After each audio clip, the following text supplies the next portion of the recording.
ಅರೆ ಕಡಿಮೆ ಹಾಕು ಆದ್ರೆ ಅಸಲಿ ಹಾಕು. MDH ಕಾಶ್ಮೀರಿ ಕೆಂಪು ಮೆಣಸಿನ ಪೌಡರ್. ರಾಜ್ಯ ರಾಜಕಾರಣದಲ್ಲಿ ಡಿಕೆ ವರ್ಸಸ್ ಎಚ್ಡಿಕೆ ಸಮರ ಮತ್ತೊಮ್ಮೆ ಪ್ರಾರಂಭ ಆದಾಗ ಕಾಣ್ತಾ ಇದೆ. ಸಿಕ್ಕಾಪಟ್ಟೆ ಟಾಕ್ ಫೈಟ್ಗಳು ನಡೀತಾ ಇದೆ. ಬಿಡದಿ ಟೌನ್ಶಿಪ್ ವಿಚಾರದಲ್ಲಂತೂ ಎಚ್ಡಿಕೆ ಕೆಂಡ ಆಗಿದ್ದಾರೆ. ಈ ನಡುವೆ ಬೃಹತ್ ಸಮಾವೇಶ ಮಾಡಿ ದೇವೇಗೌಡರು ಮಾತನಾಡಿದ್ರು ಹಾಸನದಲ್ಲಿ. ಇದಕ್ಕಿವತ್ತು ಸಿಎಂ ಸಿದ್ದರಾಮಯ್ಯ ಕೌಂಟರ್ ಕೊಟ್ಟಿದ್ದಾರೆ. ಬನ್ನಿ ಹೇಗಿದೆ ನಾಯಕರ ಟಾಕ್ ಫೈಟ್ ನೋಡೋಣ.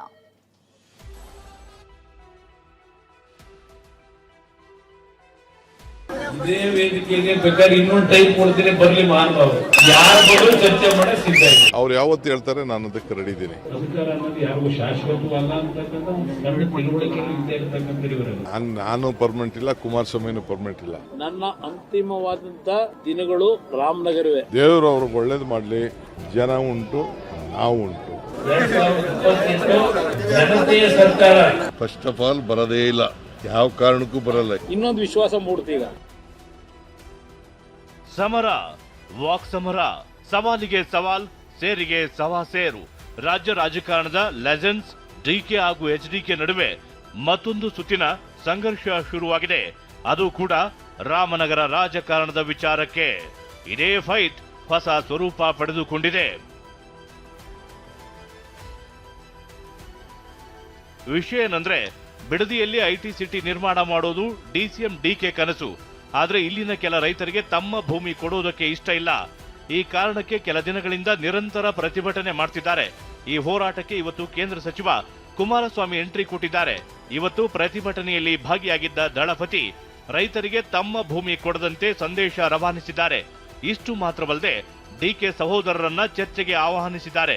ಈ ಚಾಲೆಂಜ್ ಒಪ್ಪಿದ ಡಿಕೆ ನಾನು ಚರ್ಚೆಗೆ ಸಿದ್ಧ ಎಂದಿದ್ದಾರೆ. ಇದೇ ವೇದಿಕೆಗೆ ಬೇಕಾದ್ರೆ ಇನ್ನೊಂದು ಟೈಪ್ ಕೊಡ್ತೀನಿ, ಬರ್ಲಿ ಮಹಾನುಭಾವ. ಯಾರು ಬರೋ ಚರ್ಚೆ ಮಾಡೋ ಸಿದ್ಧ ಇದೆ. ಸದ್ಯ ನಾನೇನು ಕೊಡಲ್ಲ, ನೀವು ಕೊಟ್ಟಿರೋ ಶಕ್ತಿ ನನಗೆ. ಅವ್ರು ಯಾವತ್ತು ಹೇಳ್ತಾರೆ ನಾನು ಅದಕ್ಕೆ ರೆಡಿ ಇದ್ದೀನಿ. ಅವರು ನೀವೇ ಫಿಕ್ಸ್ ಮಾಡಿ. TV 9 ಚೆನ್ನಾಗಿದೆ ಟಿವಿ. ನೀವು ಯಾವತ್ತು ಹೇಳ್ತೀರಾ ನಾನು ರೆಡಿ ಇದ್ದೀನಿ ಅಂತ ಹೇಳಿ ಅವ್ರಿಗೆ. ಇನ್ನೇನಿಲ್ಲ, ಏನು ಪರವಾಗಿಲ್ಲ. ಏನು ನಾವು ರಾಜಕಾರಣದಲ್ಲಿ ಇರ್ಬೇಕಾದವರು ಅವ್ರ ಸವಾಲ್ನ ಅವ್ರ ಚೀಫ್ ಮಿನಿಸ್ಟರ್ ಆಗಿದ್ದಾಗೆ ನಾನು ಸ್ವೀಕಾರ ಮಾಡಿದ್ದೀನಿ. ಇನ್ನು ಅಧಿಕಾರ ಯಾರಿಗೂ ಶಾಶ್ವತ ಅಲ್ಲ ಅನ್ನೋ ಮೂಲಕ ಎಚ್ಡಿಕೆ ಡಿಕೆರನ್ನ ತಿವಿಯುವ ಕೆಲಸ ಮಾಡಿದ್ರು. ಇದಕ್ಕೆ ಕೌಂಟರ್ ಕೊಟ್ಟ ಬಂಡೆ ನಾ ಮಾಡೋ ನಿರ್ಧಾರ ಶಾಶ್ವತ ಎಂದಿದ್ದಾರೆ. ಸ್ವಲ್ಪ ಬೀದಿಲಿ ಮಾತಾಡ್ತಾರೆ. ಬಹಳ ಈಗ ಬೆಳೆದು ಬಿಟ್ಟಿದ್ದಾರೆ, ನಾವೇನು ಆರ್ಥಿಕವಾಗಿ ನಮ್ಗಿಂತ ಚೆನ್ನಾಗಿದ್ದಾರೆ, ಬೆಳೆದು ಬಿಟ್ಟಿದ್ದಾರೆ, ಈಗ ಮಾತನಾಡ್ತಾರೆ ಅಧಿಕಾರದ ದರ್ಪದಲ್ಲಿ. ಅಧಿಕಾರ ಅನ್ನೋದು ಯಾರಿಗೂ ಶಾಶ್ವತವಲ್ಲ ಅಂತಕ್ಕಂಥ ಸಣ್ಣ ತಿಳುವಳಿಕೆ ಇರ್ತಕ್ಕಂಥ ಸ್ಕೀಮ್ ಕೊಟ್ಟಿದೀವಲ್ಲ, ಬೆಂಗಳೂರು ದಕ್ಷಿಣ ಅಂತ ಏನ್ ಮಾಡಿದೀವಲ್ಲ, ನಾನು ಪರ್ಮನೆಂಟ್ ಇಲ್ಲ, ಕುಮಾರಸ್ವಾಮಿನೂ ಪರ್ಮನೆಂಟ್ ಇಲ್ಲ. ನಾ ತೆಗೆದುಕೊಂಡಂತ ತೀರ್ಮಾನ ಪರ್ಮನೆಂಟ್ ಆಗಿ ಉಳಿತದೆ, ಎಲ್ಲರ ಬದುಕಿಗೂ ಅನುಕೂಲ ಆಗ್ತದೆ. ಇಬ್ಬರ ನಡುವಿನ ವಾಕ್ಸಮರ ಇಷ್ಟಕ್ಕೆ ನಿಂತಿಲ್ಲ. ರಾಮನಗರದ ಸ್ಪರ್ಧೆ ವಿಚಾರಕ್ಕೂ ಮುಂದುವರೆದಿದೆ. ನನ್ನನ್ನ 4 ಬಾರಿ ಶಾಸಕನಾಗಿ 2 ಬಾರಿ ಲೋಕಸಭಾ ಸದಸ್ಯರು ಮಾಡಿದಂತ ಜಿಲ್ಲೆ ಇದು. ಈ ರಾಮನಗರ ತಾಲೂಕಿನ ಈ ಒಂದು ಜನತೆ ನನ್ನನ್ನ ಮನೆ ಮಗನಾಗಿ ಸ್ವೀಕಾರ ಮಾಡಿದ್ದಾರೆ. ನನ್ನ ಅಂತಿಮವಾದಂತ ದಿನಗಳು ರಾಮನಗರವೇ. ಮಂಡ್ಯ ಜಿಲ್ಲೆಯ ಜನತೆಯ ಅಪೇಕ್ಷೆ ಮೇರೆ ಹೋಗಿದ್ದೀನಿ ಅಷ್ಟೇ. ಅಂತಿಮ ದಿನಗಳನ್ನ ರಾಮನಗರ ಜಿಲ್ಲೆಯಲ್ಲೇ ನಾನು ಕಂಟಿನ್ಯೂ ಮಾಡ್ತೀನಿ ಅಂತ ಹೇಳ್ತಾರೆ. ದೇವರು ಅವ್ರಿಗೆ ಒಳ್ಳೇದು ಮಾಡಲಿ, ಶಕ್ತಿ ಕೊಡಲಿ. ಪಾಪ ಅವ್ರ ಆಸೆ ಎಲ್ಲ ಏನು ಬೇಕಾದ್ರೂ ಅವರು ಕೇಳ್ಕೊಳ್ಳಿ. ಜನ ಉಂಟು, ಅವರುಂಟು. ಜನ ಉಂಟು, ನಾವು ಉಂಟು. ಡಿಕೆ ಎಚ್ಡಿಕೆ ಮಧ್ಯೆ ಮಾತ್ರವಲ್ಲ, ಟಗರು ಕೂಡ ಕಾಳಗಕ್ಕೆ ಎಂಟ್ರಿ ಕೊಟ್ಟಿದೆ. ರಾಮರಾಜ್ಯ ತರ್ತೇನೆ ಎಂಬ ಎಚ್ಡಿಕೆ ಮಾತಿಗೆ ತಿರುಗೇಟು ಕೊಟ್ಟ ಸಿಎಂ ಸಿದ್ದರಾಮಯ್ಯ ಅವರು ಅಧಿಕಾರಕ್ಕೆ ಬರೋದೇ ಇಲ್ಲ ಅಂತ ಭವಿಷ್ಯ ನುಡಿದಿದ್ದಾರೆ. 2027 ಜನತೆಯ ಸರ್ಕಾರ. ನಿಜವಾದ ರಾಮರಾಜ್ಯ ಬೇಕು ಅಂದ್ರಲ್ಲ, ನಿಜವಾದ ರಾಮರಾಜ್ಯ ಸರ್ಕಾರ ಈ ರಾಜ್ಯದಲ್ಲಿ ತರಬೇಕು ಅಂತಲೇ ಆ ಭಗವಂತ 5ನೇ ಬಾರಿ ನನ್ನ ಉಳಿಸಿ ನಿಮ್ಮ ಕಳಿಸಿದೆ. ಫಸ್ಟ್ ಆಫ್ ಆಲ್ ಬರದೇ ಇಲ್ಲ ಅವರು.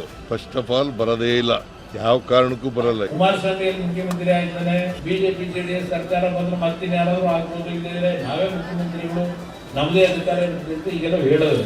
ಈ ನನ್ನ ಬೆಳೆಸಿರ್ತಕ್ಕಂಥ ನನ್ನ ತಂದೆ ತಾಯಿಂದಿದ್ದೀರಿ, ನಿಮಗೆ ಒಂದು ಭರವಸೆ ಕೊಡ್ತೀನಿ. 2028 ನಿಮ್ಮದೇ ಸರ್ಕಾರ, ನಂದಲ್ಲ, ನಿಮ್ಮದೇ ಸರ್ಕಾರ. ಸಿದ್ದರಾಮಯ್ಯ ಎಚ್ಡಿಕೆ ಮಧ್ಯೆ ಸಿಎಂ ಸಮರ. ಬಿಜೆಪಿ ಅವ್ರು ಜಾಸ್ತಿ ಗಿದ್ರೆ ಬಿಟ್ಬಿಡ್ತಾರೆ ಇವರಿಗೆ ಚೀಫ್ ಮಿನಿಸ್ಟರ್ ಆಗಕ್ಕೆ.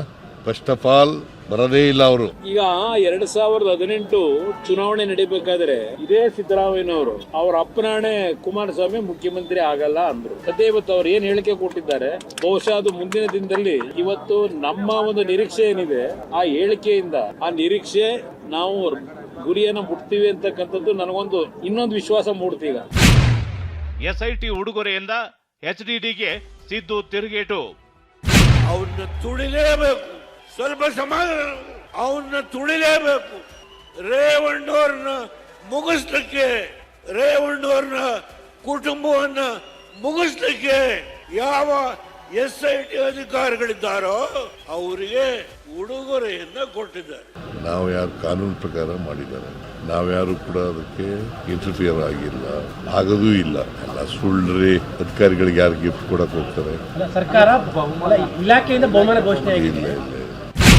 ಡಿಕೆ ಎಚ್ಡಿಕೆ ಹಾಗೂ ಸಿದ್ದರಾಮಯ್ಯ ನಡುವಿನ ಈ ವಾಕ್ಸಮರ ರಾಜ್ಯ ರಾಜಕಾರಣವನ್ನ ರಂಗೇರಿಸಿದೆ. ಸ್ಟೇಟ್ ಪಾಲಿಟಿಕ್ಸ್ನ ಲೆಜೆಂಡ್ಗಳ ವಾಗ್ಯುದ್ಧ ಕುತೂಹಲ ಮೂಡಿಸಿದೆ. ಅನಿಲ್ ಕಲ್ಕೆರೆ ಜೊತೆ ಪ್ರಶಾಂತ್, TV9 ರಾಮನಗರ. MDH ನ ಕಿಚನ್ ಅಲ್ಲಿದ್ರೆ ನಾವು ಎಲ್ಲವನ್ನು ಮಾಡಬಹುದು. ಬೆಂಗನ್ ಕಾ ಭರ್ತಾ, ಆಲೂ ಗೋಬಿ, ಭಿಂಡಿ ಮಸಾಲಾ, ಇನ್ನೂ ಬಹಳಷ್ಟು.